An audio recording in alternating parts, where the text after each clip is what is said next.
Sainte Marie, Maman bon Dieu, pour nous. Saint Michel, tout bon ange bon Dieu, pour nous. Saint Jean-Baptiste et Saint José. Bonjour tous bonnes frères et sœurs mauriciennes d'ici et d'ailleurs. Merci de rejoindre nous dans nos programmes Un Saint chaque jour. Dans ce programme-là, nous avons l'occasion de faire un peu connaissance avec ban sainte, qui l'Église invite nous pour célébrer chaque jour. Et nous pouvons demander prier pour nous et intercéder pour nos familles. Aujourd'hui, le 13 février, l'Église invite nous à célébrer mémoire Béatrice d'Ornacieux, vénérée comme bienheureuse des Chartreuses, modèle d'ascèse radicale, modèle de mystique de la passion et de la vie de pauvreté. Et nous profitons de l'occasion pour saluer Béatrice, Béatrix. Dans le brouillard silencieux des montagnes dauphinoises, un jeune noble quitte ce château pour un monde que beaucoup n'a pas compris, celui de la Chartreuse, qui fait de solitude, de pauvreté, d'exigence aussi dure que brillante. Sa jeune femme-là, c'est Béatrice d'Ornacieux. Il pas seulement rentre dans la Chartreuse, mais il laisse-lui perdu dans Dieu. À Eumeux, dans une petite cellule de bois battue par le vent, sa jeune femme-là, il veillait, il jeûnait et il priait. Ce dévotion brûlante au Christ crucifié, pour qu'on délie parfois à des gestes extrêmes, pour être capable de partager les douleurs du crucifié. Il fonde un monastère, il porte son peuple en prière, et il devient une mystique flamboyante, à la fois douce, humble et intrépide. Sur la vie, c'est une réponse totale à l'appel du Christ. Tout donner, sans rien garder. Béatrice fut née en 1260 à Ornacieux, d'une famille noble de Dauphiné. Très jeune, il rentre à la Chartreuse de Parménide, une communauté féminine de l'ordre des Chartreux. Les Chartreux, issus de Saint-Bruno, vivent une forme extrême de solitude, de silence et d'austérité. En 1300, Béatrice fonde un nouveau monastère à Eumeux, dans la Drôme, quand il peut vivre jusqu'à la mort.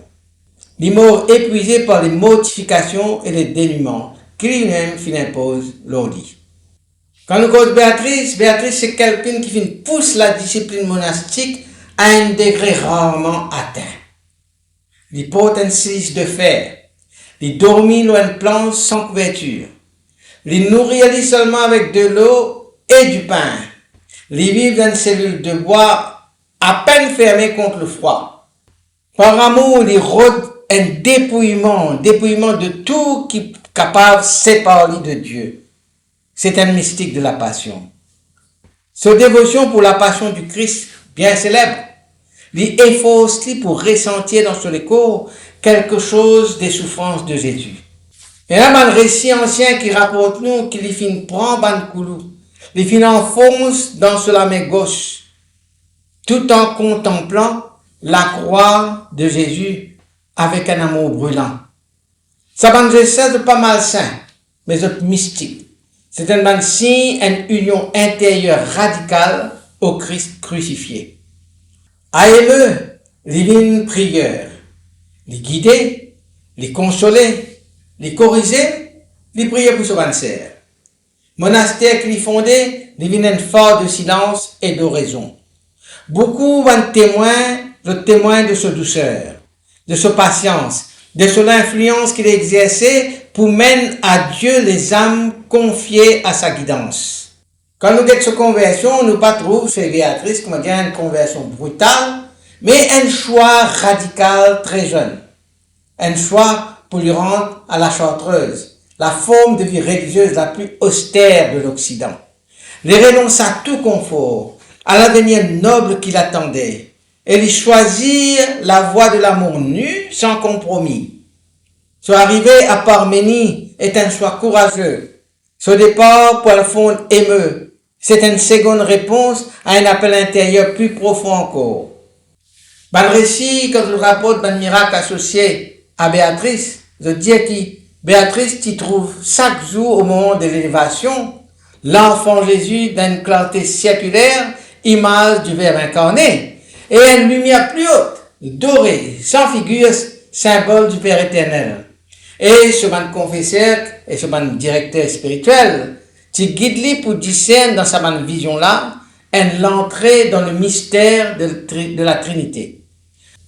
Dans ce moment de contemplation, il médite si profondément sur la croix du Christ qu'il y vit physiquement un stigmate de la souffrance. Non pas un stigmate comme un franciscain comme ça, comme Saint François, mais un acte volontaire et mystique pour être capable d'unir au Christ souffrant. Alors, dans un monde saturé de confort, Béatrice vient rappeler nous la force du dépouillement.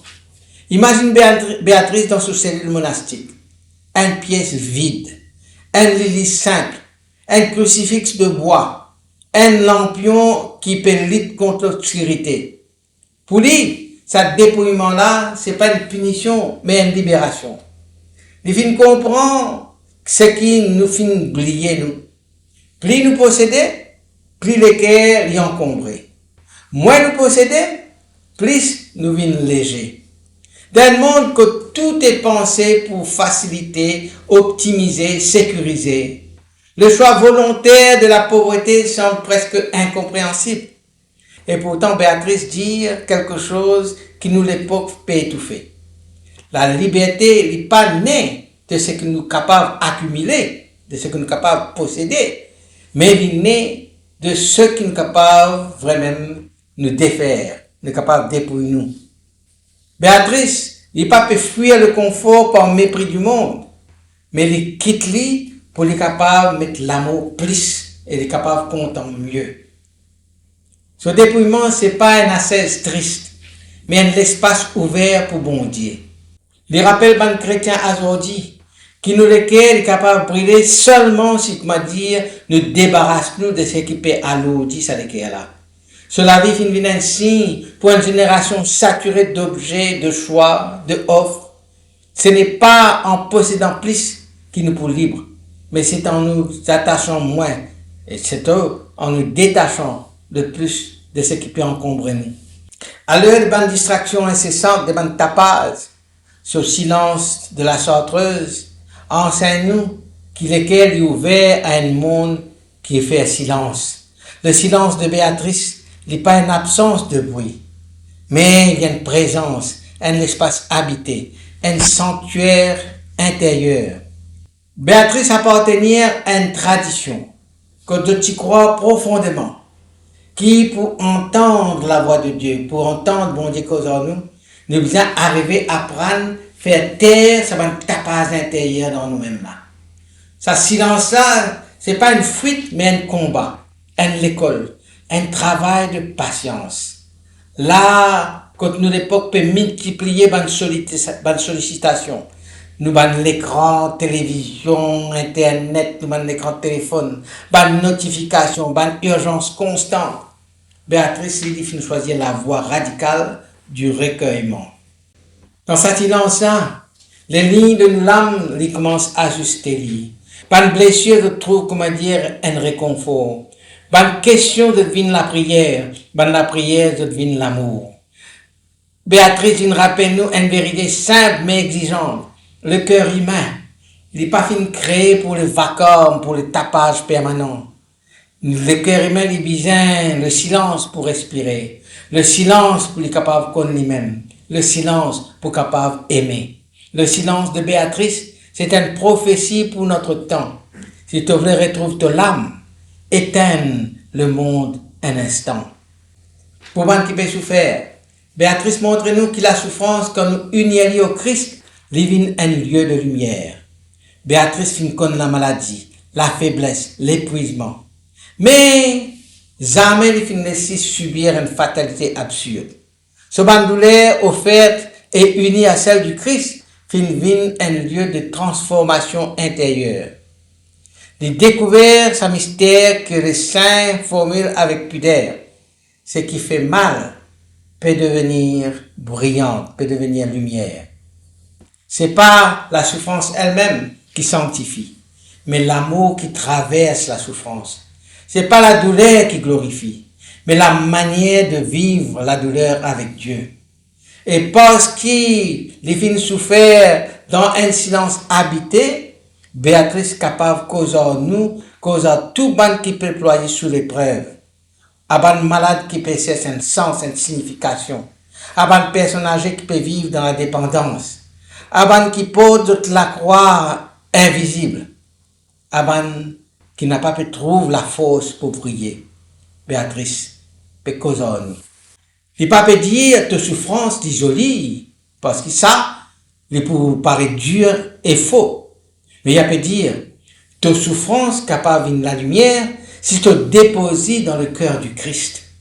C'est une des paroles les plus précieuses qu'un saint capable d'offrir nous au monde aujourd'hui.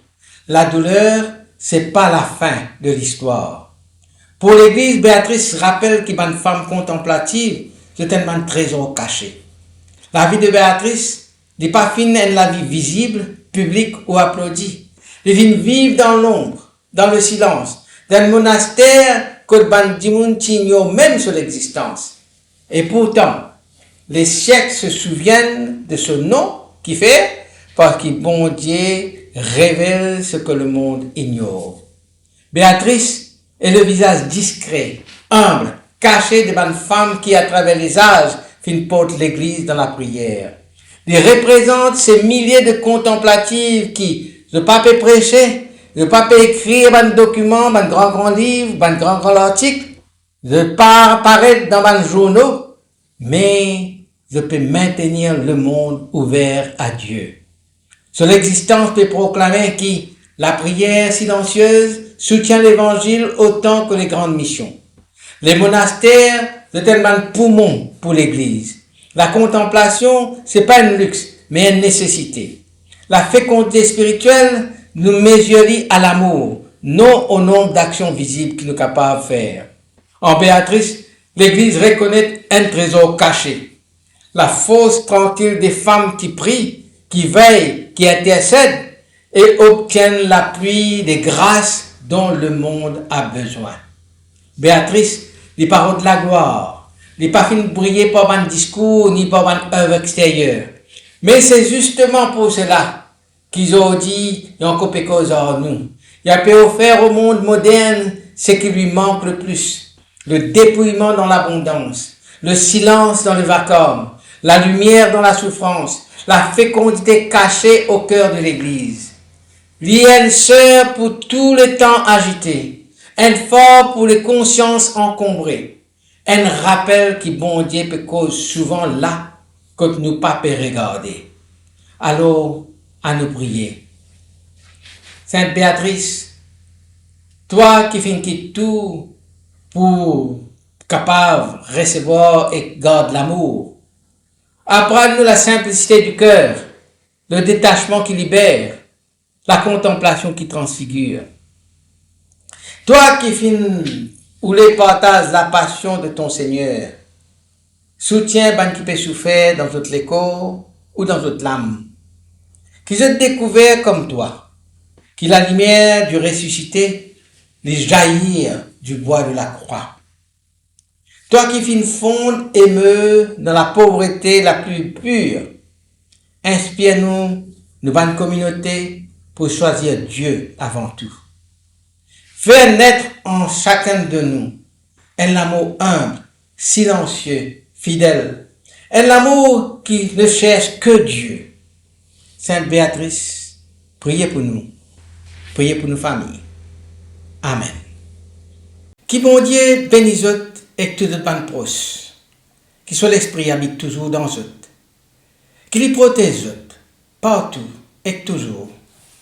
Au nom du Père et du Fils et du Saint-Esprit. Amen et à demain.